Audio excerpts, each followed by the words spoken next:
There's one. We got that one. We sure did. Now we got to catch up to him. What in the world's going on here? Man, I got him. Look how I got him though, folks. He was all twisted up right there. Man, that fish knocked the fire out of that. I'm telling you, he knocked the fire out of it. Oh, he's fixing to fight now. When he was coming to me, and me trying to catch up to him, he wrapped up in it. He's still green a little bit. I tell you what, let's look at the depth right here. 7, almost 8 feet of water, 7.5 feet of water. Alright, what I'm fishing right here, I'm going to show y'all, explain to y'all what I'm fishing, which I've been here before, but it's such a productive area here and such a long area that I can't help it. I had to come back. There we go. That's a pretty nice one right there for the technique that I'm using today. Well, good morning, folks. It's Richard Gene, the fishing machine. Well, we broke the ice, and I done it with one of my favorite little techniques, or one that I used to do years ago, and I've just now started back doing it, and that is drifting. Now, this is a ditch which I've already fished before not long ago. It's a narrow ditch. The deepest part of it's 10, 11, 12 feet deep. 12 foot deep is the deepest part of it. It's real narrow. It's probably 40 foot wide, and on each side of the ditch it comes up on a flat that's 4 or 5 feet deep, loaded with stumps. This is a transition area. This is a place where shad funnel in during the transition from summer to fall. The water temperature every day is dropping just a little bit. Currently it is 76 degrees. Is that right? Let me make sure. 76 degrees. A couple weeks ago it was in the 80s. I mean, it was hot. It's falling and pretty quick. It's moving these shad to areas like this, road beds, ditches, which when I refer to a ditch, this lake before it was flooded, this was nothing more than just a little narrow creek. That's all it was. A real narrow creek, not a wide one at all. And these are the areas that these, like I said, shad will transition into, you know, from summertime to fall. They'll jump up on these flats. They'll use the edges and sometimes the middle of these ditches to move from one place to the next. And what I'm doing, like I always do, is I follow the shad around. Because when you do that, you can follow these blue cat around, flathead, sometimes get in this ditch. I've caught a few back in the past, but not many. And it's mainly going to be channel cats and blue cat. And that's about a 4-pounder right there. So let's let this fish go and we'll talk about it just a little bit more. As far as equipment, how I'm cutting my bait, all the little details involved in fall catfishing. For eater-sized catfish. We're not talking about trophy fishing now, catfishing. We're talking about dinner-type catfish. Alright, let's let him go. There he goes. Off like a bullet. What I'm doing right here, I'll just, we'll get rid of this piece of cut bait right here. Now, I caught me some shad this morning, gizzard shad, with a cast net, and I just went ahead and cut them up, okay, to chunks, little bitty chunks, and I'll show that to you here in a little bit. And I got them on ice. Keeping your bait fresh is the secret to catching a lot of catfish. And I'm going to show y'all what I'm using right here. I'm using a 5'2" Z-Man rod. It's got the Tennessee handle, which a lot of y'all are familiar with, some's not. You have to tape your reel onto the handle. It's actually made for finesse fishing, but it's a lot of fun with this application too. It's light action. 8-pound test braid onto a Fluger President ultralight reel. Good little reels. They've got 10-ball bearings. They're smooth as they can be, folks. But I'm just using a split shot, a size 1 circle hook, Gamakatsu circle hook, tied direct to braid with a Palomar knot. My favorite knot when tying to braid. No doubt the strongest knot that I know of.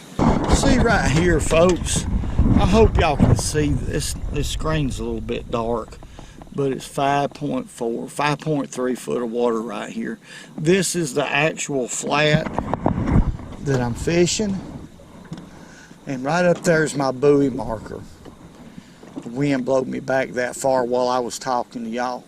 But right there where that buoy marker is about the edge of the ditch, right where it starts falling off a little bit. It's not the actual center, but it's close to it. That's where I caught that blue, right about where that marker is. So I'm going to start below it, and we're going to bait up with a piece of shad right here. Just a small piece of shad right there. That'll catch a big one or a little one that's in this ditch, and just hook it right there in the belly cavity. Good place to hook it. And that's really all I'm doing. I'm going to drag the middle of this ditch, and I don't know, I'm going to be fair with y'all. I thought about it. This ditch is so long, it goes way up there past that point. Y'all see that? Golly, that was a big gar that come up to the top of the water. But anyway, I got distracted when I seen that. This ditch is so long, you could fish this absolutely all day, back and forth, and not hurt the fishing at all. Take it, boy. I believe he is. There we go. Got him. This one right here ain't very big, but I'm going to tell you what. I've been trying to catch him for a while. To be honest with you. I'm just drifting right now. I'm not even using my trolling motor. Drifting back the other way down the ditch. And we got us a doggone channel cat. Quit. You don't do that. Now, a lot of people would say, my, that is a perfect size to eat. And they'd be right. That is the perfect size to eat. Yep, that's the kind that they sell in the store right there. Let's let him go. They're the best tasting size. You got to stay with the shad. That's where them fish is going. They're going to be under them big groups of shad. That's just all there are to it. It's all about the shad. If I don't see no shad, if you don't see any shad on your screen, you probably ain't going to get a bite. Or that's the way it's been for me. I'm talking about me now. Where there's no shad, I don't get bites. Of course, now we done know that. It don't matter what species you're fishing for. That bait needs to be present, folks. That's just a rule of thumb. If your lake has got a lot of shad in it, if that's the main forage, study the shad.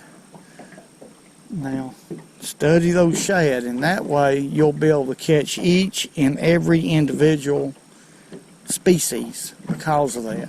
Just knowing where the shad are. I'm going to drag this bait real slow,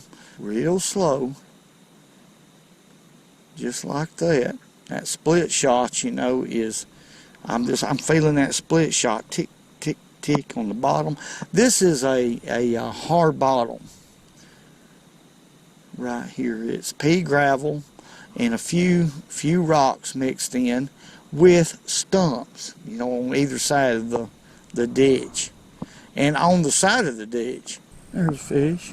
Golly, that fish knocked the fire out of that. Y'all see how quick he hooked himself?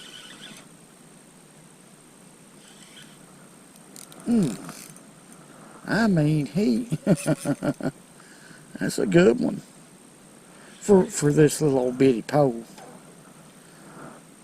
My goodness, that fish hooked himself immediately. I didn't have time to do anything. That's what I like too. That thrills me more than anything. Golly, he's a pulling. Blue cat. Yep, they'll do it, folks. A blue cat don't mess around. They're not like a channel cat at all. Now, when they hit, quit. That is so much fun on this little rod right here. I'm not kidding. I mean, it is a bunch of fun. Y'all try it. Downsize. Get you some of this 8-pound test braid. See, he ain't quit yet, and I can't make him quit. That's the fun of it.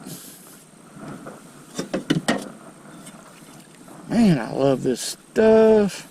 I can't tell y'all how fun this is. Now quit. Oh, me.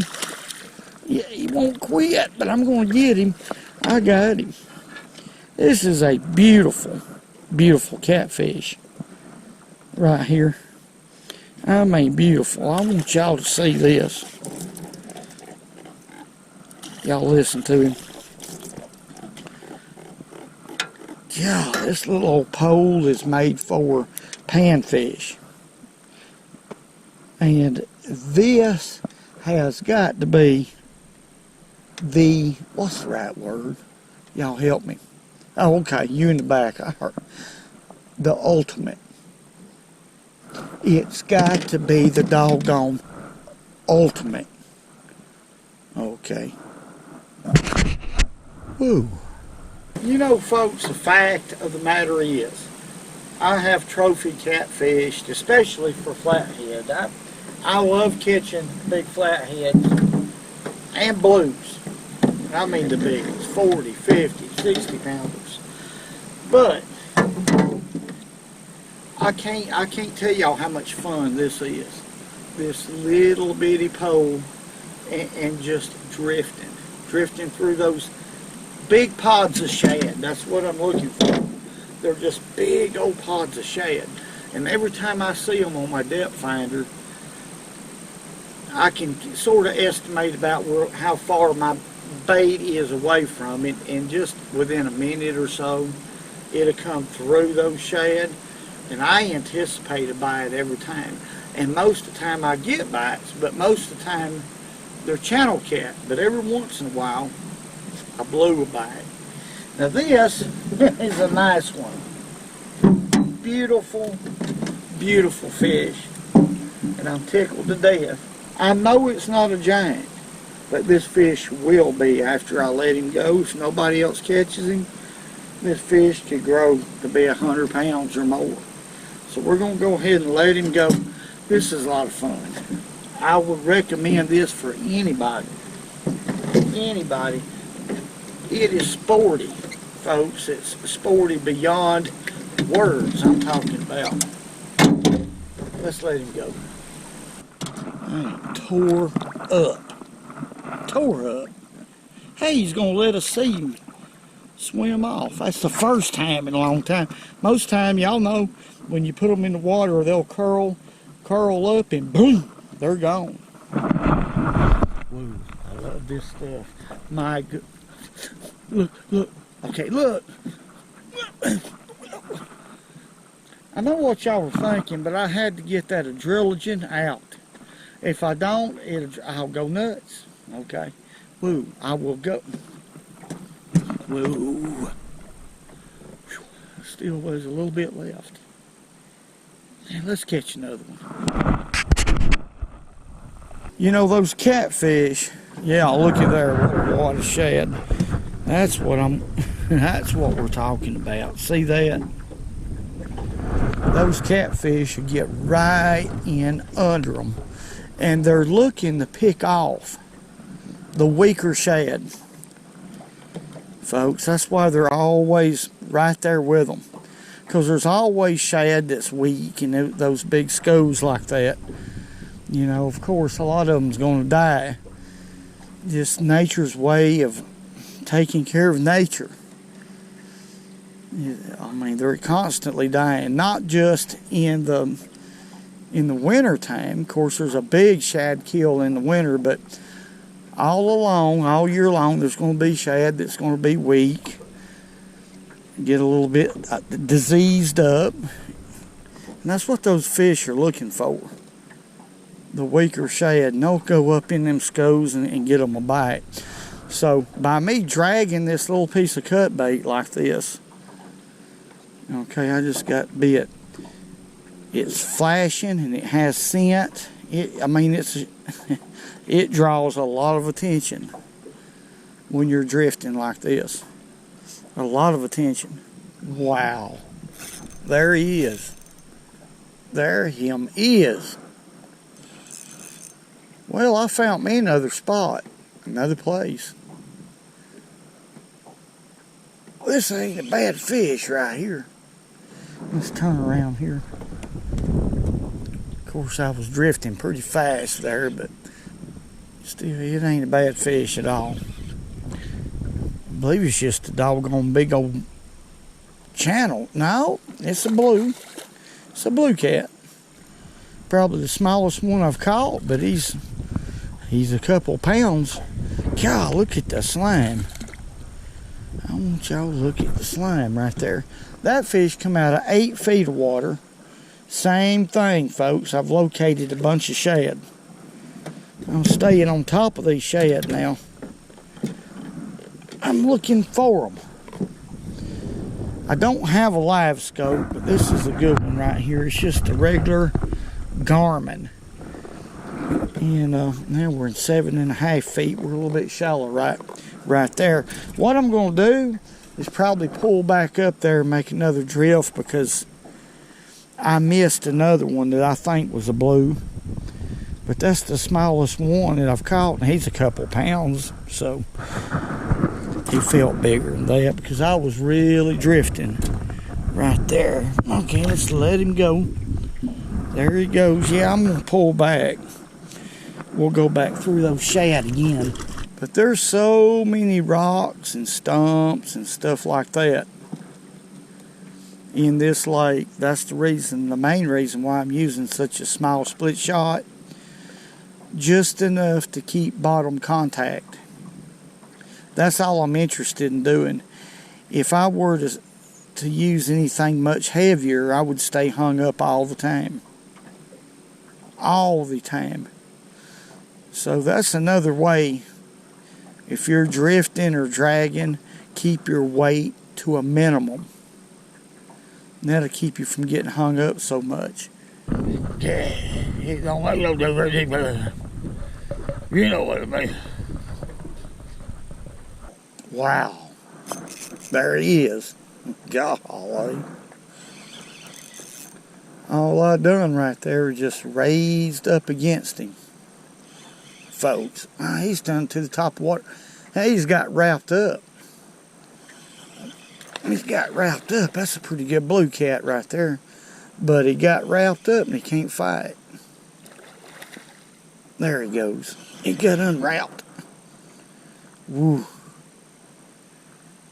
That fish right there. All I did now on the circle hook, I've mentioned this many times, but folks, if you've never heard, hey, when you get, don't jerk.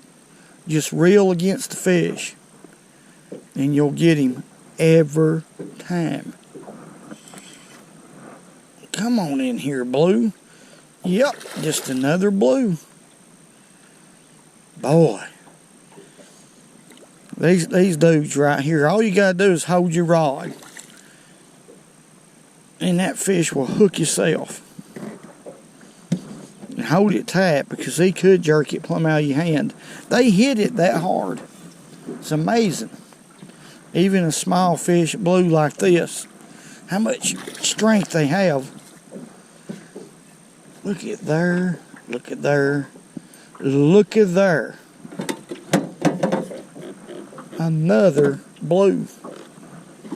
And that one was in 9 feet of water, 9 feet of water. Here's some fish right here. Y'all see that? Doggone it. We gotta get him off. Fall is here. Not quit. Fall is here, and the fishing is gonna just get better and better and better. There ain't no doubt. It's a lot more comfortable out here too. A lot more. It's just a blessing to be out here.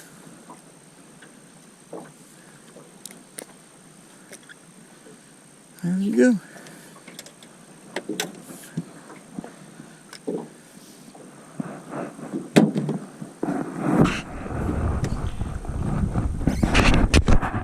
Let's let him go. There he goes.